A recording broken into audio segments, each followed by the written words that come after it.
finally, I just finished watching Dark Crystal: Age of Resistance. And man, guys, my reaction just finishing this show, I mean, if any of you guys have been following me on social media, you know that I've been posting about this constantly. I mean, literally constantly. I'm blown away by this show. That's my reaction. I'm just completely blown away. I'm almost speechless at what I've just seen. What they just accomplished on screen. The mastercraft that is going on here in not just the puppetry, but the overall execution of the show is just unbelievable to withhold. So let's jump right in and talk about Dark Crystal: Age of Resistance. The crystal of truth, the source of all life.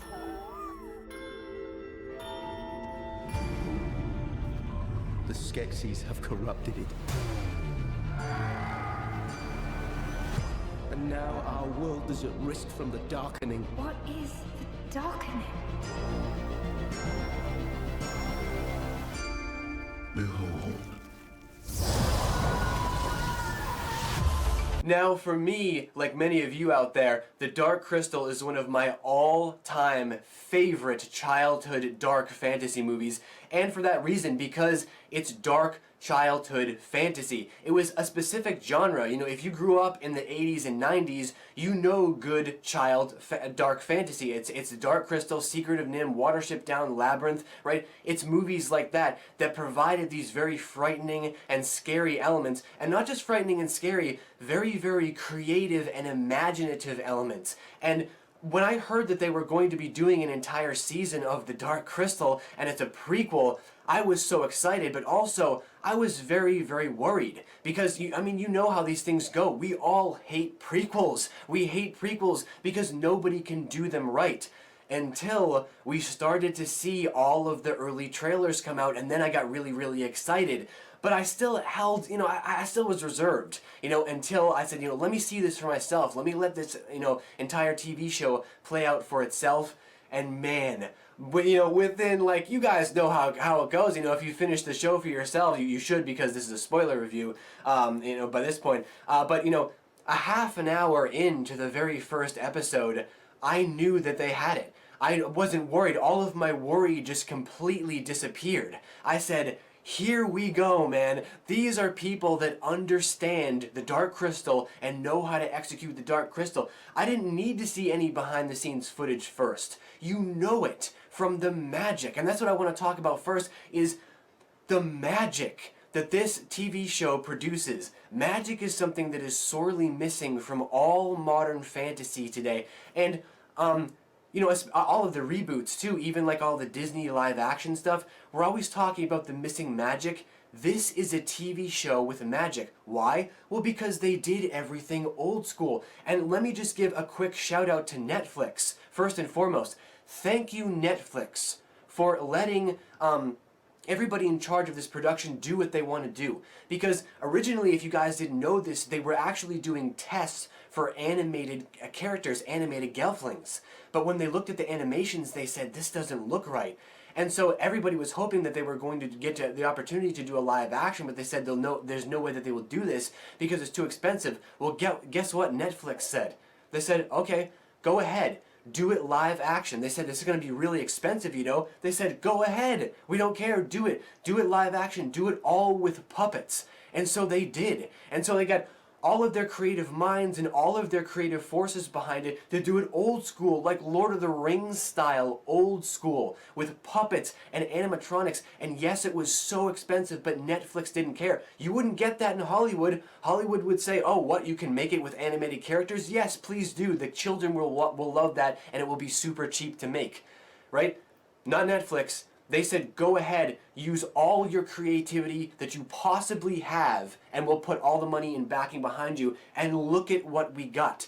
Do you see? Hollywood needs to take a note. They need to take a lesson from this. This is what happens when you give all of the people in charge of this project ultimate freedom and ultimate creativity. They produce magic. They produce 10-star, 100% TV shows. Whoops, spoiler. Something else that I really, really enjoyed about the show, and it's what gave the show really all of its magic, well, not all of its magic, but a big part of its magic, was the voice cast. I mean, this voice cast is absolutely stacked. I mean, you got Mark Hamill playing the scientist, you've got Helena Bonham Carter, who's playing Marjora, and I mean, I've got them all listed right here so I don't forget anybody. You know, of course, Taron Egerton playing Rian, Andy Samberg, Natalie Dormer, Simon Pegg, Alicia Vikander, the list just goes on and on. Eddie Izzard. I mean, this is so cool. I mean, the list just goes on and on and on. There are so many A-list voice actors, but it's not about the fact that they're A-list. That's not what it's about. The fact of the matter is that they were all perfectly cast in their roles. And when I say perfectly, I mean there is nobody that is flawed. Awkwafina as the Collector was awesome. She was so awesome. Sigourney Weaver as the myth teller. I mean, they were just so perfectly cast in their roles. Every single person was perfectly cast in their roles, and it added so much to the magic of the TV show because, you know, I just. The characters don't come alive without the voice actors, obviously, and without them perfectly syncing up with their parts, you would have the wrong performances. But it's so captivating just to listen to their voices and to hear their tales and to hear them express their emotions. I mean, it's just absolutely brilliant to see them perform. And everybody gave such brilliant performances too. These, unlike, you know, something like The Lion King, these weren't mailed-in performances. These were very emotional, captivating performances. And just like, you know, just experiencing the voice acting. This is something, even though you wouldn't want to close your eyes during watching something brilliant like this, and we'll get into that in a little bit. This is literally a show where you could close your eyes and you could just listen to the voice actors play their parts, and you could build it yourself in your head. It's that brilliant. You can literally just build it yourself in your head just listening to the voices. In fact, that's even something that, you know, I mean, maybe I'm giving some people ideas right now, but I guarantee you, you're going to see something on YouTube or something where somebody's taken the entire TV show and just made an audiobook out of it. Because this is something that you could just, rip off of YouTube and put it on your MP3 player, and then you have an audiobook to take with you to work or on the bus or something like that. I mean, this is, you could listen to it with your eyes closed. It's just that good. And whenever you can do that with a TV show or even a movie, that's when you know you've captured brilliance. And, you know, while we're still talking about characters here, just real briefly, I wanted to mention probably my favorite character in the entire show, Bray. I loved Bray so much. I mean, this is a character voiced by Anna Taylor-Joy, brilliantly, once again, of course. She was probably my favorite character in the entire program, because she has the best character arc, I think, on the show. I mean, Rian has a pretty good character arc too, but what's so great about Bray is that she breaks away from the world of politics and breaks away from the world of the Skeksis and that religion, basically, that she follows because of her own knowledge and wisdom.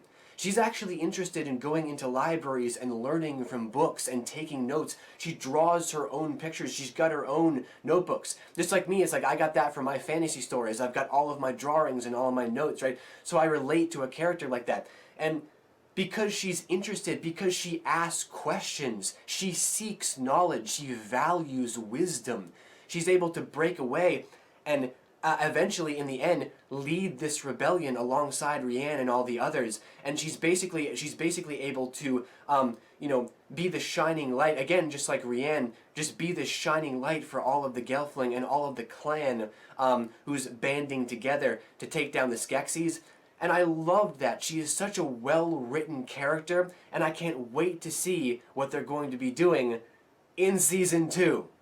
However, I would have to say, without a doubt, the most fun character on the show, the character that I personally had the most fun with, is absolutely Deet. I mean, Deet is just awesome. I mean, what a great character design with the big eyes and the entire, the Groton, I think they were called, the entire tribe had a great design, the big dark eyes and the long ears and the wings with the shaggy hair and the braids. What a great character design, and she had such an adorable face too. But I loved her character. I just had the most fun with her on the show. She was so full of energy and so full of life and wanting to just meet and greet everybody and just be a part of everything and wanting to bring value and joy and happiness into everybody's life. And every time I was watching Deet on screen, I kept thinking to myself, I was like, man, we need more Deet in the world. You know what I'm saying? It's like we need some more Deet in the world. That's what we need right now. We need Deets everywhere. Just walking around, shaking everybody's hand, trying to meet everybody, just, you know, being happy and smiling and just being into everybody, and also not seeing any difference, because that was the overlying, message of this entire show was, to be accepting of everybody so that everybody comes together as one. Something that I talk about all the time over on my vlog channel. Is something, it's a huge part of what I talk about over there.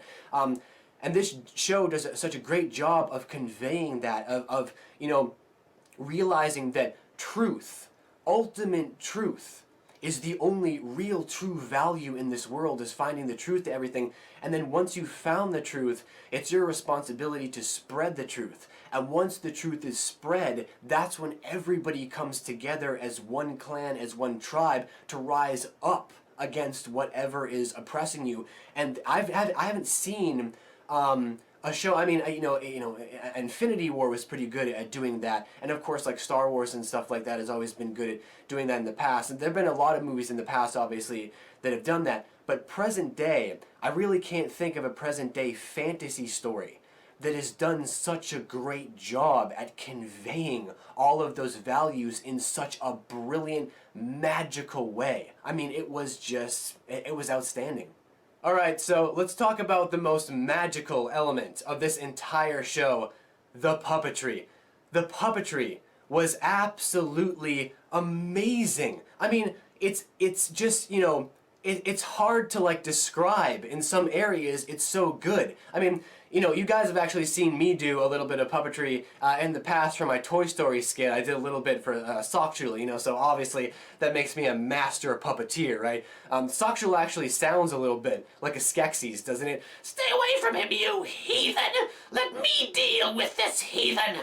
Remember me, fool! Right? Skeksis, totally Skeksis. So it's like, but anyway, wow, what a tangent I went off on there. But anyway, guys, yeah, the puppetry in this was absolutely outstanding. I mean, it was so good. They gave these puppets, they gave them, I guess what I learned from the behind-the-scenes documentary that I watched, which is also on Netflix, by the way, if you guys don't know about that.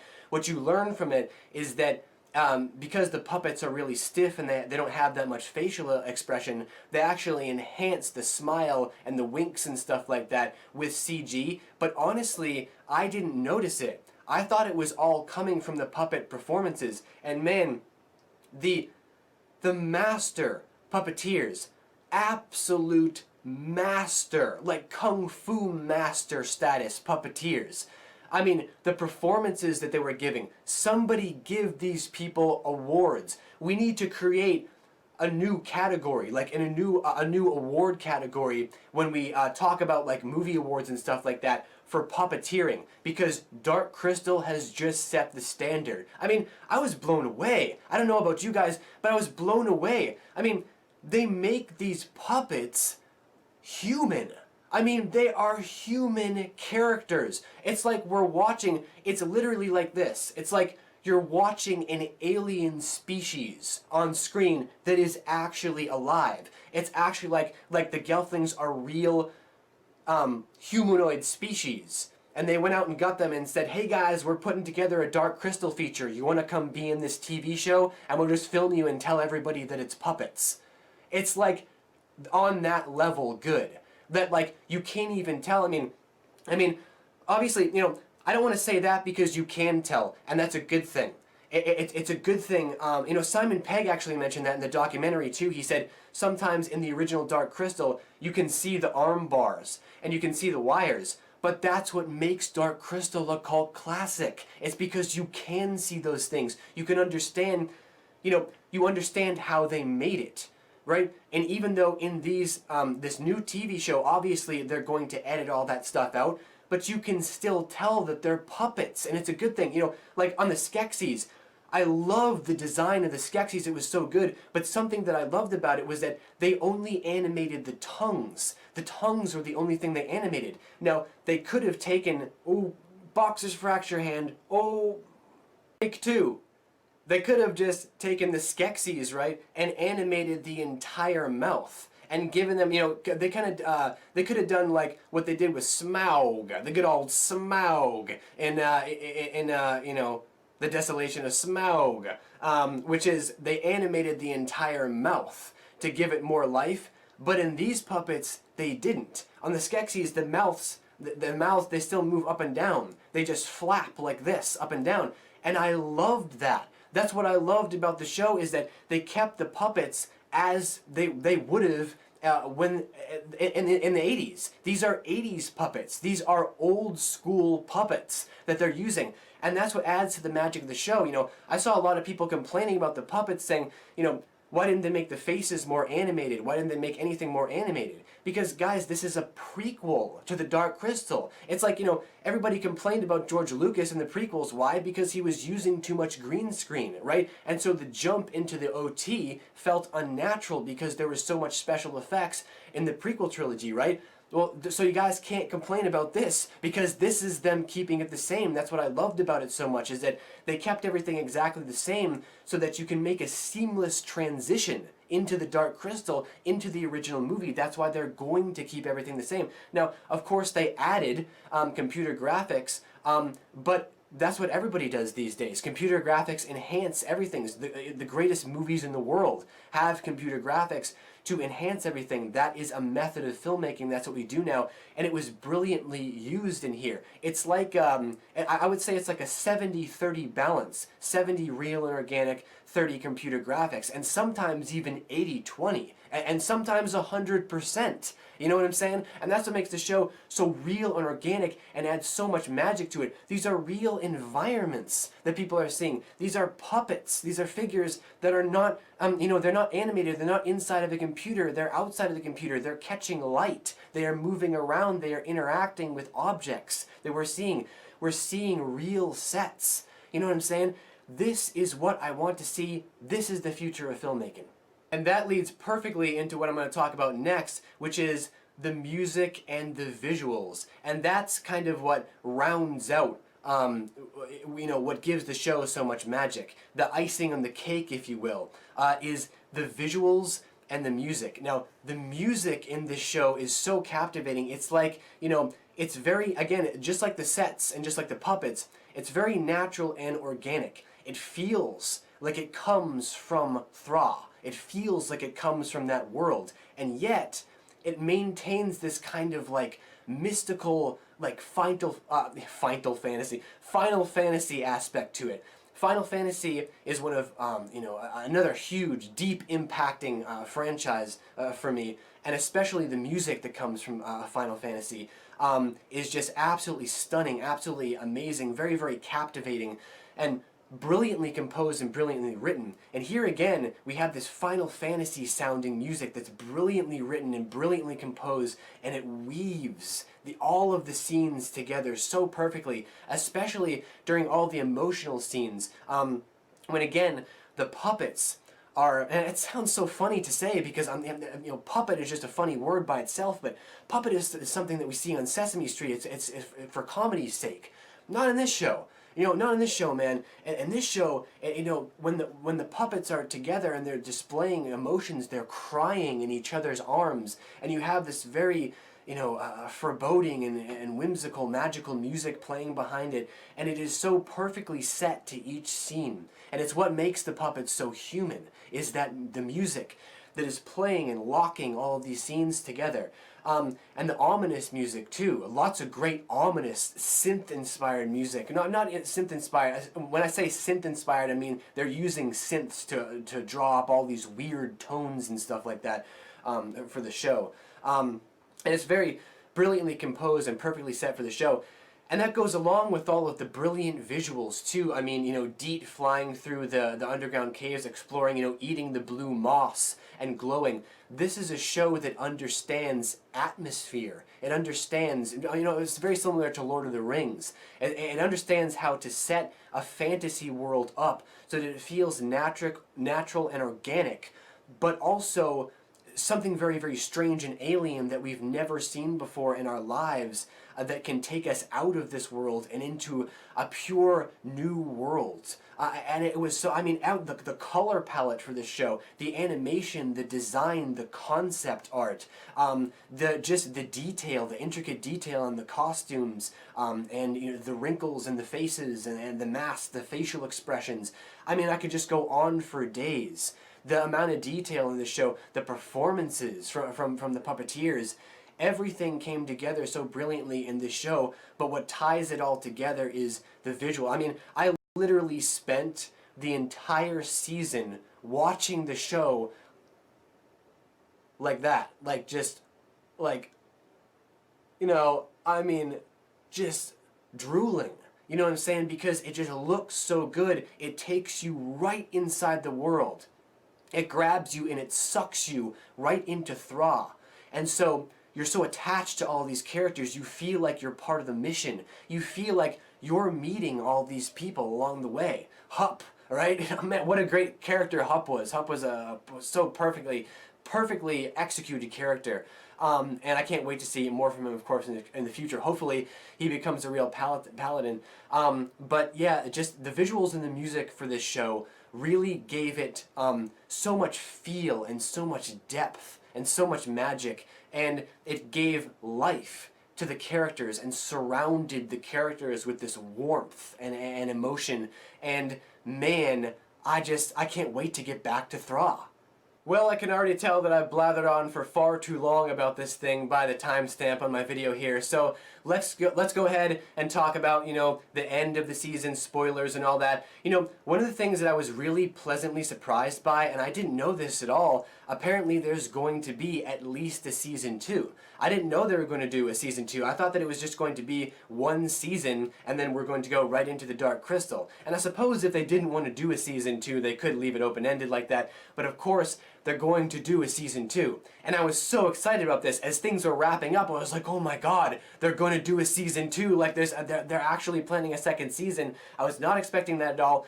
I'm so happy about that. And what I'm most intrigued by is that, you know, it's how they wrapped everything up. You know, obviously the Skeksis are back in their castle, but like, the rebellion has quieted for now, and now I guess they're just going to reform and get everything back together. Now the Skeksis realize that they're a threat, but everything is kind of neutral again until somebody makes a move, which I thought was really, really interesting. And also, probably the biggest aspect of the end is that Deet, what's going on with Deet? Like, Deet obviously got infected by the darkness, and now she's doing some 11 stuff from, like, Stranger Things. She's got, like, superpowers now. She's got, like, full-on superpowers, like purple lightning coming from her fingers. So, obviously, I guess this means that maybe Deet is, you know, gonna pull a Luke Skywalker, you know, and go into hiding, and then somebody is gonna have to find her, and then when we find her, maybe she's just like this super powerful wizard or something like that,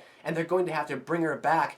You know, that's probably part of the storyline for season 2, is like curing Deet from the darkness. But really what it's about is it's about Bray and it's about Rian coming together and leading this rebellion. Now in season 2, we're going to get to see the true formation of the rebellion. Is that, you know, basically what we're going to get to see is like the organization, organizing the rebellion to make a full-on attack against the Skeksis. Because like I said, where they left it is kind of neutral. You know, it's like anybody can do anything, anybody can make a move. But we know that the Skeksis, they've got a secret weapon up their sleeve, haven't they? Yes, they have. They have the Gartham. Yes, what a reveal that was. It was kind of a post-credit scene. It was kind of a, you know, they did, you know, the post-ending title, and then right after that we see that the scientist has revealed the Gartham to everybody. And again, It was the original design. They didn't change anything. It wasn't animated. It was a guy in a suit, and you could tell that, you know, he was walking around on two legs because they had the little, you know, the kind of like the black spindly dress below him and the claws and everything. But that's great. Again, that's great that we can notice that because they're going with the original design. They're continuing the original feel of the show. And I love that so much. It was such a great reveal at the end of the show. Perfect lead up into season 2. And I really hope that everybody's going to be back for season 2 because this show is such a perfect blend of, you know, perfect blend of light and dark is what it is. It's, you know, very uplifting, very fantastical, and very magical. But at the same time, these guys aren't afraid to go dark. Apparently Dark Crystal is supposed to be a kid's show. I mean, I'm not sure if that's correct or not, but there's a lot of really, really dark stuff going on in the show, especially towards the end of the season. There's a lot of really, really dark stuff going on in the show, but like I said, you know, I grew up on dark children's fantasy. That's what I like. That's what I really, really appreciate about the show, and I'm glad that they're not afraid to go in that direction. I'm glad that they're not afraid to go too frightening and go too dark, because that's what makes the show so fantastic. Alright guys, well, it's finally time for me to score this thing, and you know it's going to be another fantastic, stellar score, but it's also going to be a kind of groundbreaking day on this channel. You know why? Because, for the first time in a long time, BAM! 100% perfect score. Yeah guys, I mean, I just had to go with a perfect score. You know, there was a while where I was debating with myself. I said, you know, maybe I'll give him a 95 because there was one slight problem that I had with the show, and that is that the dialogue is a little bit clunky. Like, some of the execution of the dialogue and some of the scenes a little bit clunky. But, you know, after you watch that behind-the-scenes documentary, you can't take anything away from the score. I just can't do it. You know what I'm saying? Because what they have done, everybody involved in this production, what they have done is truly groundbreaking. Truly groundbreaking, the definition of. This is pushing the boundaries of the universe of cinema. The Dark Crystal Age of Resistance is going to open up a new breed of filmmaking which will involve more puppetry and more animatronics and more organic live action. You know, Star Wars. No man. Age of Resistance. That's what's doing it. This is the groundbreaking path that's being laid. So I can't take anything away. This was without a doubt, in every sense, in every detail, in every fiber of this show, 100% perfect score. It was absolutely groundbreaking. Flawless fantasy. Flawless fantasy. I mean, fantasy done the absolute best that you could possibly make it, with just tiny minor errors that don't really mean anything. You know, I mean, I am envious of this show. This show inspires me to get back to writing, even though, like, I'm kind of injured and I want to give it, like, another week. No, it's like, I'm going to get back to writing. You know what I'm saying? It's like, I just want to watch this show over and over again and continue to be inspired and wait, you know, anxiously for season 2, because I can't wait for season 2. But yeah, guys, I mean, this show, I thought this show was absolutely brilliant in every sense of the word. And right now you guys are interrupting me from rewatching it, so let's end this video. Well, my fellow friends and heathens, now it's time for you guys to leave all of your thoughts and opinions down below in the great white void. It is time for me to get out of here and go back to watching my TV program. Now it's time for you to drain your essence into this camera. Drain it! Drain it! Drain it!